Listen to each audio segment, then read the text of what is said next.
기업 회생 절차를 밟고 있는 플라이 강원이 다음 달 2차 공개 경쟁 입찰을 예고한 가운데 중견기업 등 3곳이 인수 의향서를 제출했습니다. 플라이 강원은 최종 인수 기업이 결정되며 이르면 내년 4월쯤 재운항이 가능할 것으로 기대하고 있습니다. 2024 강원 동계 청소년 올림픽 성화가 원주를 찾았습니다. 50일 앞으로 다가온 대회 홍보를 위해 성화 투어의 열기도 뜨거워지고 있습니다. 양구 대표 특산품인 양구 시래기가 본격적인 건조 작업에 들어갔습니다. 해발 600m 고랭지에서 생산되는 양구 시래기는 내년 1월이면 맛볼 수 있을 것으로 보입니다. 원주시가 국방부를 상대로 제기한 캠프 롱 소유권 이전 관련 민사소송 1심 판결에서 일부 승소했습니다. 이번 판결이 확정된다면 내년엔 소유권 이전 절차가 완료되고 공원 조성 사업도 탄력을 받을 수 있을 것으로 전망됩니다.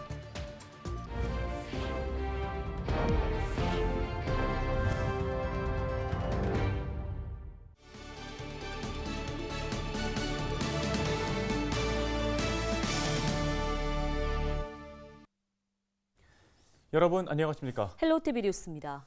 경영난으로 기업 회생 절차를 밟고 있는 플라이 강원이 다음 달 13일 2차 공개 경쟁 입찰에 나섭니다.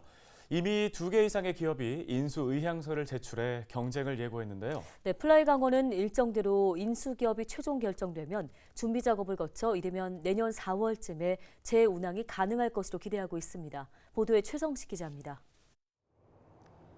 플라이 강원 중형 항공기가 양양국제공항 활주로를 빠져나옵니다. 이 비행기는 플라이 강원이 마지막으로 보유했던 여객기로 지난 5월 이후 운항 중단이 장기화되면서 조기 반납 결정이 내려졌습니다. 기업 회생 절차를 밟고 있는 플라이 강원의 매각 작업도 본격화됐습니다. 지난달 1차 공개 경쟁 입찰은 응찰자가 없어 유찰됐고 다음 달 13일 2차 입찰이 진행됩니다.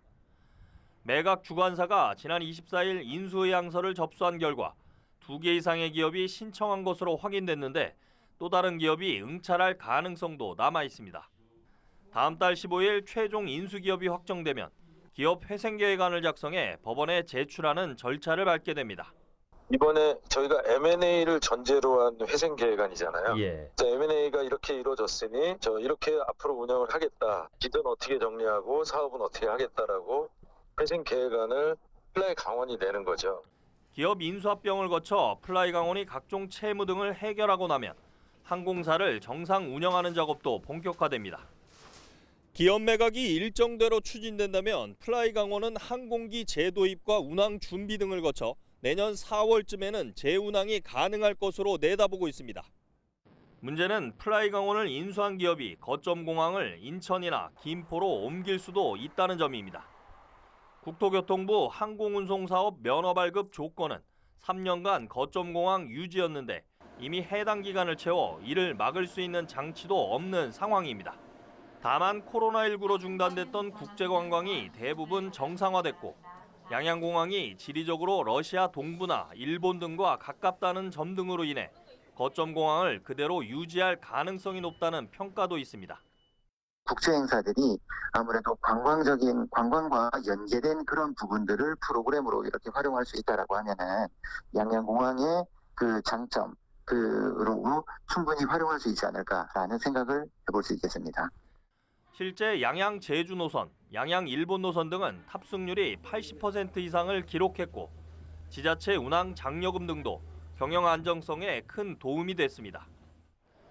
강원도도 플라이 강원 공개 매각 결과에 촉각을 곤두세우고 있습니다. 도내 기업이 정상화되고 또 잘 운영이 돼야지 또 양양공항이 활성화돼야지 지역 소멸이라든지 이런 부분에도 좀 저희 도움이 되고 또 양양공항이 어쨌건 항공 노선이 운영이 돼야지 도민의 교통 서비스라든지 이런 데 교통복지에도 도움이 되니까요. 강원도는 이와 별개로 양양공항 활성화를 위해 다음 달 18일부터 필리핀 마닐라에서 양양으로 가는 전세기를 5차례 띄운다는 계획입니다. 이어 내년 1월과 2월에는 베트남 전세기를 11차례 운행하는 방안도 협의하고 있다고 밝혔습니다. 헬로티비 뉴스 최성식입니다. 다음 소식입니다. 2024 강원 동계 청소년 올림픽 성화가 원주를 찾았습니다. 청소년 대회인 만큼 성화 점화도 청소년들이 주인공이었습니다. 네, 50여일 앞으로 다가온 2024 강원 동계 청소년 올림픽 성화 점화 투어로 그 열기가 점점 더 달아오르고 있습니다. 박건상 기자입니다. 2024 강원 동계 청소년 올림픽을 밝힐 성화 램프가 거치대에 안치됩니다. 성화 램프에서 넘겨받은 불꽃은 학생과 교사들의 손으로 성화로 점화됩니다. 성화 점화자로 참여한 학생들도 대회 성공을 기원하고 있습니다.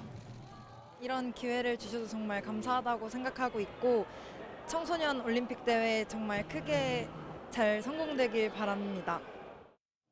2024 강원 동계 청소년 올림픽 성화 투어가 28일 오후 원주 육민강고등학교에서 진행됐습니다. 동계 청소년 올림픽 개최를 홍보하기 위해 열린 이번 행사에는 유인천 문화체육관광부 장관을 비롯해 김진태 강원특별자치도지사 등 인사들이 대거 참여했습니다. 2018 평창 동계올림픽의 감동을 이어나갈 이번 대회는 전 세계 청소년들의 축제의 장으로 마련될 예정입니다. 청소년들 대회니까 아마 어쩌면 그런 메달 경쟁 이런 거보다는 훨씬 더 교육적인 의미도 있고 그다음에 이제 우리 청소년들이 도전하고 모험하고 뭔가 그런 어떤 진취적인 생각. 청소년 올림픽이다 보니까 여러분들이 좀 약간 생소할 수도 있습니다. 여러분들 꼭 우리 강원도 일대 오셔서 이 다양한 스포츠 문화, 그다음에 K컬처 등을 함께 해보시고 여러분들의 꿈과 미래를 마음껏 한번 즐겨보시길 바라겠습니다. 지난 10월 3일 그리스에서 채화된 성화는 10월 8일 우리나라에 들어왔고 서울 광장을 출발해 80일간의 대장정을 이어가고 있습니다. 2024 강원 동계올림픽 성화는 기존 올림픽처럼 주자에서 주자로 이어지는 릴레이 형식이 아닌 각 도시별로 점화식과 올림픽 가치교육 등을 병행하는 투어 형식으로 진행되고 있습니다. 주인공은 청소년들입니다. 내년 1월 중에는 소외계층을 찾아 성화 체험을 함께하는 투어 이벤트도 함께 마련할 예정입니다. 28일 육민강고등학교를 떠난 성화는 도내 11개 시군을 방문해 지역 청소년들과 함께 성화 투어를 이어가게 됩니다. 강원 동계 청소년 올림픽 화이팅! 헬로티비 뉴스 박관상입니다. 날씨가 추워지면서 시래기 찾으시는 분들 많으실 겁니다. 양구군 해발 600m 고랭지 밭에서는 지금 밥상에 시래기 올릴 준비로 분주하다고 하는데요. 전소연 기자가 현장에 다녀왔습니다. 해발 600m에 위치한 무밭. 무청 윗부분을 잘라내 차곡차곡 쌓아두는 손길이 분주합니다. 무청 수확 작업은 마무리 단계에 들어섰습니다. 이렇게 잘 수확한 무청은 곧장 덕장으로 향합니다. 이렇게 널어놓은 무청이 이곳에서 얼었다가 녹았다가를 반복하면 향이 좋고 부드러운 시래기가 됩니다. 건조 기간은 꼬박 2달. 오래 말린 시래기는 내년 1월 이후 출하됩니다. 조금 센 서리가 맞은 다음에 그때도 또 수확을 해서 한 2개월여 정도, 1월 중순 정도 되면에는 건조가 다 되지 않는가. 양구 시래기가 생산되는 해안면은 움푹 파인 지형 탓에 펀치볼이라고 불리는데 일교차가 크고 바람이 많이 불어 시래기 건조 최적지로 꼽힙니다.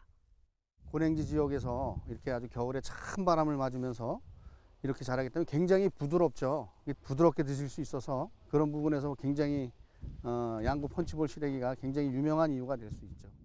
양구군은 올해 190개 농가에서 800톤 정도의 시래기를 생산할 것으로 내다보고 있습니다. 양구 시래기는 양구 명품관, TV 홈쇼핑 등을 통해 유통될 예정입니다.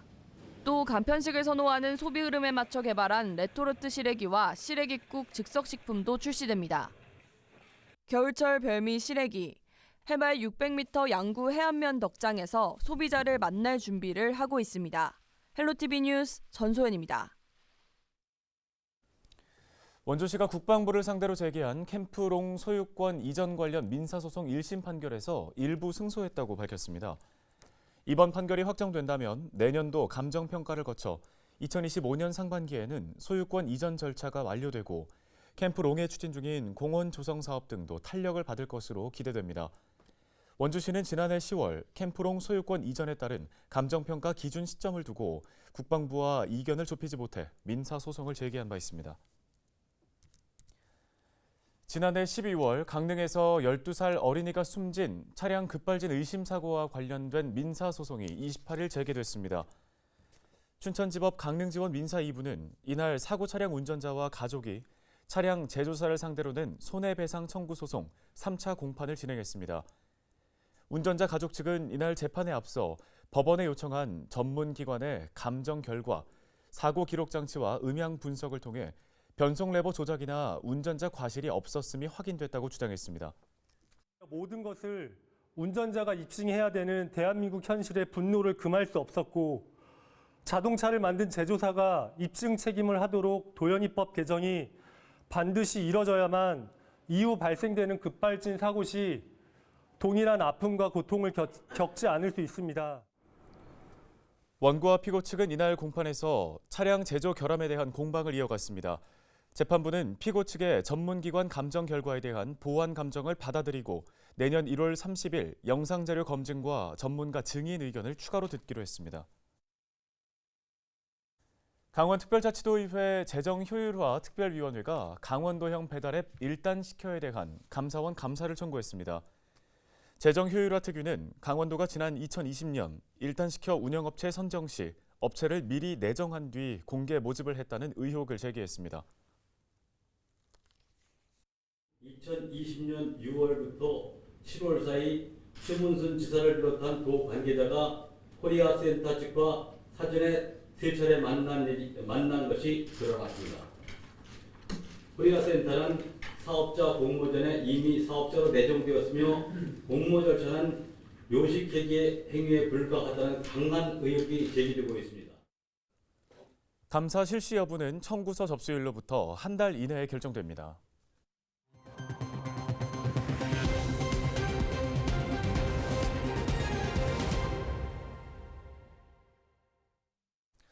강원특별자치도 교육청이 내년부터 강원교육콜센터를 운영합니다. 강원교육콜센터는 신속한 민원 처리로 서비스 만족도를 높이고 직원들의 전화 민원 업무 부담을 줄이기 위해 운영됩니다. 도교육청은 지난 24일 전문 상담원 2명을 최종 선발한 데 이어 내년 2월 시범 운영을 거쳐 3월 콜센터를 정식 개소할 예정입니다. 횡성군과 도로교통공단, 한국건설생활환경시험연구원이 이모빌리티 연구 실증단지 조성을 위한 실시 협약을 체결하고 본격적인 사업 추진에 나섭니다.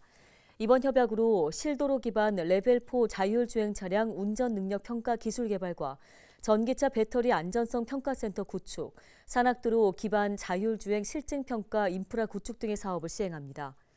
26만 4천 제곱미터 규모로 조성되는 이모빌리티 연구 실증단지에는 모두 6개 사업에 국토비 약 1,300억 원이 투입될 계획입니다. 정선 지역 자활센터 신축 사업 준공식이 28일에 열렸습니다. 정선 지역 자활센터는 지난 2000년 개관해 협소한 공간과 시설 노후화로 참여자들의 불편과 효율적 사업 추진이 어려웠는데요. 정선구는 10억 원의 사업비를 투입해 지난해부터 신축 사업을 추진해 새로 문을 열었습니다. 정선 지역 자활센터에는 16개 자활 사업단과 2개 자활 기업이 들어서 90여 명이 자활 사업에 참여하고 있습니다. 홍천군이 용소 계곡 활성화를 위해 기반 시설 사업을 완료했습니다. 이번 사업은 사업비 110억 원을 투입해 용소 계곡 인근 2.5km 구간에 도로와 생태 이동 통로 등을 설치하는 사업입니다. 홍천군은 도로 설치로 접근성 향상과 함께 야생동물 보호 효과도 있을 것으로 기대했습니다. 인제군이 시내버스 운행 시간을 안내하는 버스 정보 시스템을 도입했습니다. 버스 정보 시스템은 농어촌 버스와 마을 버스의 위치, 버스 도착 예정 시간 등의 정보를 승강장 전광판을 통해서 실시간으로 제공합니다. 전광판은 백담사, 내린천 수변공원 등 10개의 정류장에 설치되어 있으며 연말까지 유동인구가 많은 지역 정류장 11곳에 추가 설치될 예정입니다. 화천군이 추진 중인 숲 가꾸기 사업이 효과를 보고 있습니다. 숲 가꾸기 사업은 산불 발생 시 생활권 피해 확산에 사전 대응하기 위해 민가 주변 산림의 나무를 일정한 간격으로 속가 배기 후 발생한 부산물을 수집하는 재해 예방 사업입니다. 화천군은 산림 부산물을 인근 마을에 난방 연료로 전달하면서 산불 예방과 함께 난방 연료 지원까지 하고 있습니다.